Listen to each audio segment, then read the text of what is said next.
everyone, welcome back to IPUNX. Myself Nishtha and I am your SME for data structure.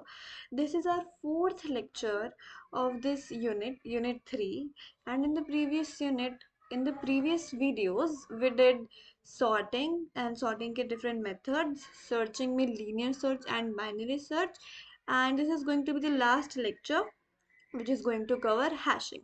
तो hashing क्या है? Hashing एक technique है जिसमें हम डाटा को स्टोर कर लेते हैं ताकि वो आसानी से रिट्रीव हो सके एंड जो टाइम है काफ़ी इसमें कम लगता है ताकि टाइम कॉम्प्लेक्सिटी बहुत कम हो जाए. तो इसमें हम क्या करते हैं कि ना डाटा को स्टोर करते हैं यूजिंग अ हैश फंक्शन. तो अब हैश फंक्शन जो होता है उसको डिफरेंट डिफरेंट वेज होते हैं हैश फंक्शन के. जैसे मैं सबसे पहले कर सकती हूँ के मॉड 10 या फिर के मॉड एन और मिड स्क्वायर. ऐसे डिफरेंट डिफरेंट मेथड्स होते हैं हैश फंक्शन के कि हम किस किस तरह से डाटा को स्टोर कर सकते हैं हैश टेबल में. जैसे के मोड 10 में क्या हो गया कि मेरे पास एक ये है लिस्ट है,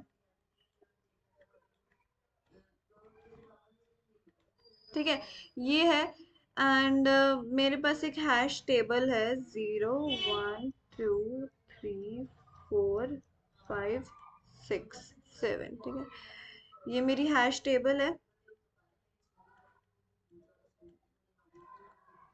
ठीक है, अब क्या करेंगे फर्स्ट के लिए 43 मॉड 10. मॉड मतलब होता है रिमाइंडर. तो जब 43 को डिवाइड करेंगे 10 से तो रिमाइंडर क्या आएगा 3. यानी कि 43 कहाँ पे स्टोर हो जाएगा थर्ड इंडेक्स पे. ऐसे 16 को करेंगे तो क्या हो जाएगा रिमाइंडर आएगा 10 तो वो स्टोर हो जाएगा इस पे सिक्स इंडेक्स पे. फिर 18 18 कहाँ पर हो जाएगा एट्थ इंडेक्स पे. 8 ना देते हैं, एट्थ इंडेक्स पे स्टोर हो जाएगा 18. फिर ऐसे ही 9 कहाँ पे स्टोर होगा नाइन्थ इंडेक्स पे 9 स्टोर हो जाएगा एंड 5 कहाँ पे स्टोर होगा फिफ्थ इंडेक्स पे. तो ऐसे करके हमारी हैश टेबल होती है. ये होता है के मॉड 10 में. ऐसे ही सिमिलरली के मतलब जो लिस्ट में एलिमेंट है, जैसे कि 43 डिवाइडेड बाय कितने नंबर कितने एलिमेंट्स हमारे पास 1 2 3 4 5 यानी कि 43 डिवाइडेड बाय 5. तो इसको जब 5 से डिवाइड करेंगे तो क्या आएगा 3 आएगा. यानी कि इस वाले मेथड के अकॉर्डिंग जो 5 है वो कहाँ पे स्टोर होगा फिफ्थ इंडेक्स पे. फिर मिड है, जैसे मेरे पास कोई भी नंबर है लाइक 100 लाइक 16 है तो 16 का स्क्वायर क्या हो गया 256. तो फिर इस स्क्वायर में से मिडिल नंबर जो है वो हम लेंगे एंड उसको स्क्वायर उस इंडेक्स पे इसको स्टोर कर दे यानी कि फिफ्थ इंडेक्स पर आ जाएगा हमारा 16. So this is different ways in which हम हैश टेबल में डाटा को स्टोर कर सकते हैं. बट अब जैसे you guys must be thinking कि ऐसा भी तो हो सकता है कि यहाँ पे जैसे 43 था 53 भी हो सकता है. तो यहाँ पे जब रिमाइंडर निकालेंगे तो वो 3 आ जाएगा. लेकिन यहाँ पर तो ऑलरेडी 43 स्टोर है. तो हम इसमें क्या करेंगे?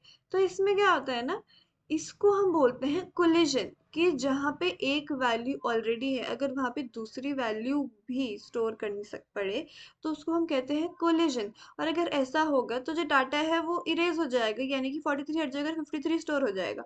लेकिन हम ऐसा नहीं चाहते तो कुछ कोलिजन रेजोल्यूशन टेक्निक्स होते हैं जो अभी देखेंगे. And this is a PYQ hashing से रिलेटेड कि डिफाइन हैशिंग क्या होती है एंड हम हैशिंग को क्यों यूज करते हैं. Any two methods of hashing with example and hashing दूसरी टेक्निक से कैसे डिफरेंट है. You can answer this question in the comment section. You will review your solution. So collision क्या होता है कि जब टू या फिर उससे ज्यादा की जो है वो एक ही सेम ही हैश एड्रेस पे मैप हो जाए तो उसको कहते हैं कोलिजन. हैश टेबल जो होती है वो फिक्स्ड साइज की होती है. तो क्योंकि वो फिक्स साइज की है तो वो नहीं ग्रो हो सकती. जैसे हैश टेबल में भी मेरी 0 to 9 ही थी तो उसके बाद आगे क्या होगा. तो सेम वैल्यू आ सकती है, मल्टीपल कीज एक ही हैश वैल्यू की आ सकती है। और अगर कोलिजन हुआ तो फिर जो डाटा है वो हार्म हो सकता है, इरेज हो सकता है, राइट। तो इसके लिए हम कोलिजन को रिजॉल्व करते हैं यूजिंग कोलिजन रेजोल्यूशन टेक्निक, जैसे कि चेनिंग ओवर ओपन एड्रेसिंग। चेनिंग और ओपन एड्रेसिंग एक बात होती है, चेनिंग, ओपन एड्रेसिंग या फिर क्लोज एड्रेसिंग, दो होते हैं मेनली। होते हैं mainly open addressing and close addressing. जो क्लोज्ड एड्रेसिंग होता है हम उसे ओपन हैशिंग भी बोलते हैं, एंड ओपन एड्रेसिंग को क्लोज्ड हैशिंग भी बोलते हैं। ठीक है। तो चेनिंग में क्या होता है ना, जैसे कि एक लिंक लिस्ट बना देंगे। जैसे मेरा क्या था ना कि 43 है एंड अगर 53 है, तो वो दोनों कहाँ पे जा रहे थे, वो थर्ड इंडेक्स पे जा रहे थे।